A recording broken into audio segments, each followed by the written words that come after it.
Hello friends, I am Gaurav and you are watching English Story with Gaurav. If you have problem in speaking and reading English, then you have clicked on the right video. Because on this channel we upload stories in English in which along with background voice there is also caption so that you can reading and listen to English so that both your reading and speaking will become fine. So let's start the video without any delay. The Mountain of Second Chance. Mira's world shattered the day her younger brother, Liam, died in a climbing accident. He had been her best friend, her confidant, and the only family she had left. Every corner of their shared home reminded her of him. The maps on the walls marked with his dream routes, the climbing gear he meticulously maintained, and the unfinished letter he had left on the kitchen table. For months, Mira avoided the mountains. The thought of standing where Liam once climbed with unbridled enthusiasm felt unbearable. But as the seasons changed, she found herself drawn to the place that had taken him from her, Mount Kale, the treacherous peak that had claimed his life. "I'll climb it for you, Liam," she whispered one cold winter night. It wasn't just about conquering the mountain. It was about finding closure. Mount Kale was infamous for its unpredictable weather and sheer cliffs. Few dared to climb it, and fewer succeeded.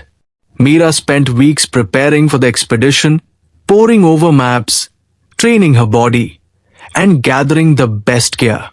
On the morning of her ascent, the mountain loomed in the distance, its snow-capped peak hidden behind swirling clouds. Her guide, a seasoned climber named Rohan, greeted her with a firm handshake. "Are you ready for this?" he asked, his gaze searching hers. "No," Mira admitted, "but I have to do it." The climb started easily enough, with gentle slopes and crisp air.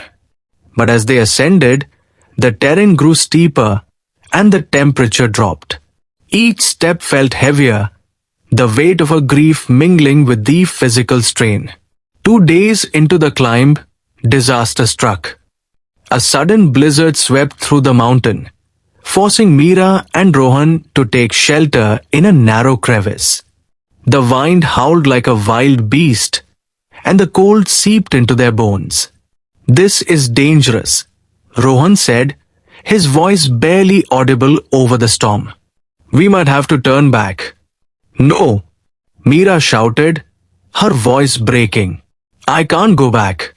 I need to finish this for Liam." Rohan hesitated, then nodded. "We wait for the storm to pass. But if it doesn't, we retreat." Hours felt like days as they huddled together, sharing stories to keep their spirits alive.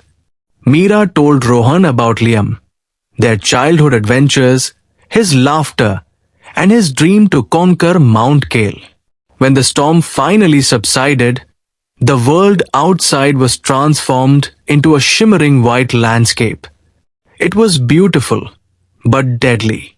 The final leg of the climb was the most dangerous. A sheer cliff known as the Wall stood between them and the summit. As Mira fastened her harness and gripped the icy rock, she felt Liam's presence beside her. "You can do this," she whispered to herself. Halfway up, her foot slipped on a patch of ice. She dangled precariously, the abyss below threatening to swallow her whole. "Mira, hold on," Rohan shouted, his voice laced with panic. Summoning every ounce of strength, she regained her footing and continued upward. When she reached the top of the cliff, her arms trembled and tears streamed down her face.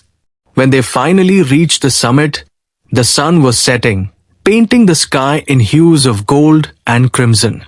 Mira dropped to her knees, overwhelmed by emotion. She pulled out a small photo of Liam and placed it on the icy ground. "I made it. Liam," she said, her voice cracking. "We made it." Rohan stood beside her, silent but respectful. The view was breathtaking, a panorama of snow-covered peaks and endless skies. For the first time since Liam's death, Mira felt a glimmer of peace. The descent was easier, both physically and emotionally. Mira felt lighter, as if the mountain had taken some of her pain and replaced it with hope. When they reached the base, she turned to Rohan and smiled. "Thank you," she said. "For what?" he asked. "For helping me find myself again."